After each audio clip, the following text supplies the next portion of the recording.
Warner Bros. Games. They need to be shut down. Now. Rewind to the year 2015. Warner Bros. Is currently one of two of the big six film studios to have a division dedicated to video game development and publishing, the other being Disney, though not for much longer. At the time, Warner Bros. Games is known for publishing award-winning, critically acclaimed series such as Mortal Kombat, mainline LEGO games, and the Batman Arkham series. They have 8 studios located across the globe, from London to Montreal. And 2015 is shaping up to be a good year for them, with new entries across all 3 of the aforementioned series, with more titles in development.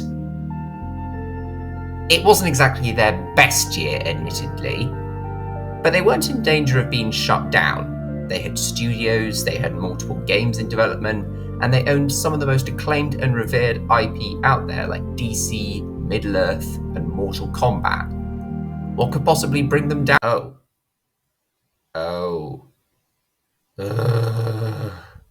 Hey? What? What? Wait, hang on, that's not a bad thing. No. How? Seriously? Well, bollocks to that.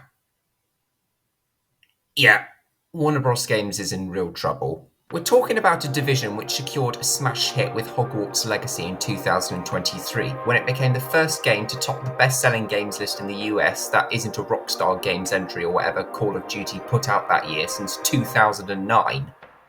Admittedly, in Europe it finished second behind EA Sports FC 24. Seriously, annual releases need to die too, but that's for another video.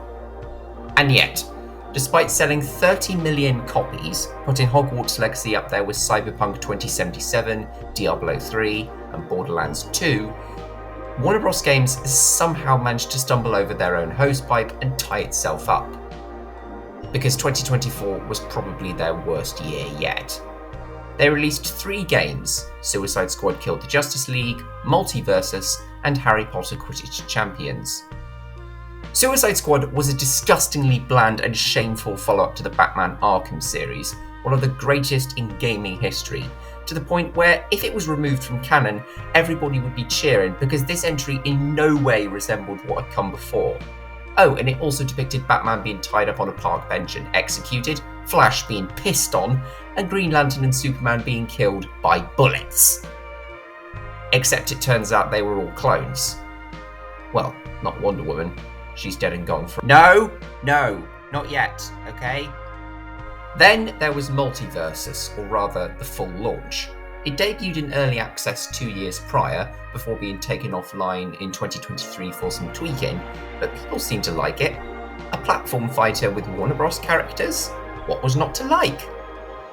Well, when it came back in May 2024, that list was long and plentiful. Also confirmed, support is being discontinued, $100 million loss, and the developer is being shut down. So much for that, Warner Brothers. And finally, Harry Potter Quidditch Champions. Now, one criticism of Hogwarts Legacy was that it didn't have Quidditch at launch, and it still doesn't, from what I understand. Warner Bros.' response? No, this game isn't merely cut content, but if you buy the Legacy pack for an additional $10, you'll get cut content from Hogwarts Legacy. Guys, why didn't you just add this to Hogwarts Legacy after it launched at no extra cost? It would have boosted sales of that game further and made you more money. Well, good sir, the Switch version wouldn't have been ready for launch. We needed to delay it. Yep, that game flopped as well. The only real success Warner Bros. Games has had is Batman Arkham Shadow, and they didn't even publish that. So what have they got in the pipeline for 2025? Nothing. Absolutely nothing. The only confirmed game in development was Wonder Woman by Monolith Productions, which has apparently undergone so many creative reboots now that you have to wonder, were they ever going to bring it out? Well, Monolith has now been shut down alongside Player First Games and WB San Diego. So what else is there in development? Well, Avalanche Software is working on a Hogwarts Legacy sequel. NetherRealm Studios is probably making another Mortal Kombat game that probably won't be released until 2027 at the earliest, and their mobile division has been shut down. Rocksteady is apparently doing another Batman game, and TT Games is working on another Lego game. Oh, and the developer of Gotham Knights, WB Montreal, is working on a DC game powered by Unreal Engine 5. Well, assuming they are, following the layoffs late last year. And I'm sorry, but that's not going to be enough for them to survive, let alone turn a profit. This is why I feel Warner Bros. Games is better off being shut down and its studios being sold off. It is simply not a valuable enough division to keep around. Considering that its parent company is still shedding costs even though it's been nearly 3 years since Warner Media and Discovery merged, offloading what's left of the gaming unit would probably net them some money. If they keep these studios around any longer, eventually more will be shut down until there's nothing left. Rocksteady spent 7 years working on Suicide Squad only to be met with layoffs. WB Montreal spent a similar amount of time with Gotham Knights and faced the same issue 2 years later. NetherRealm has been downsized. It's been ages since we heard anything from TT Games. The only studio making decent progress is Avalanche, but one big hit isn't going to be enough to keep it afloat forever. So with former boss David Haddad gone, what is Warner Bros. Going to try and do to justify keeping its division around? Let's take a look at this response, shall we? We've had to make some very difficult decisions to structure our development studios and investments around building the best games possible with our key franchises: Harry Potter, Mortal Kombat, DC, and Game of Thrones.